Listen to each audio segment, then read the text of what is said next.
Yo, what's up, everybody? Welcome back. Thanks for tuning in. I just wanted to do an update on this car.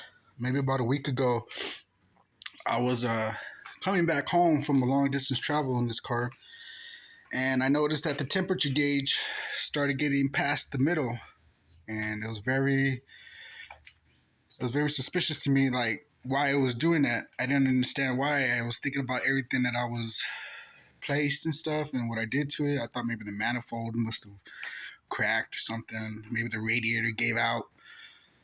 But long story short, the cooling fan, the cooling fan that I replaced, the Dorman one, the video that I made about a couple weeks back, yeah, it fucking took a shit on me and left me stranded. And I even said it in that video. I even talked about it in that video about why I didn't want to go with the Dorman intake. You know, if it was a Dorman cooling fan, I could just change it there on the spot super fast and quick. Why I had to do that. That Dorman radiator cooling fan, it took a dump on me like 2 weeks after installing it and running it on the car. The motor's bad, so I had to go to O'Reilly's and pick up a Murray.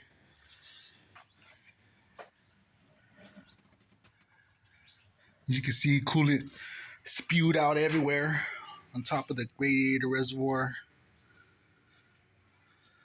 I got on the valve cover, put on the battery. Made a little mess under here. I gotta clean it up, degrease the engine, wash it up. But yeah, that cooling fan, it took a dump on me. Started spewing his guts out. Anyways, I don't, man, told you guys, I don't like Dorman, but I ain't had no other choice at the time, honestly. This Murray brand that I got at O'Reilly's, about pushed my wallet back about 140 bucks. Those things are expensive. For that price, I could have got a 1A auto cooling fan, but spare at the moment right there. I just had to go O'Reilly's and get one. So yeah, man, don't trust Dorman a lot. I really don't trust Dorman. But that's it, man. I just want to bring you guys along, let you know what's up. Here's that cooling fan part number if you need it. Frank Apple 70162.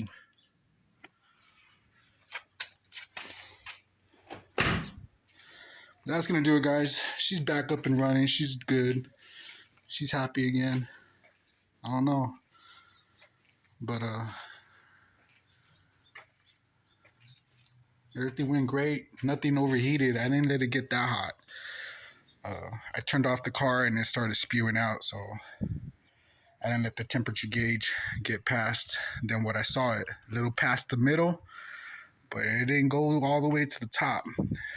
The engine was hot, but nothing got damaged. But yeah, she's happy. She's healthy again. Hopefully, she doesn't cause me no more future grief. But that's gonna be it, guys. Just bring you in, then you know what's up. Anyways, I'm off to work. Peace.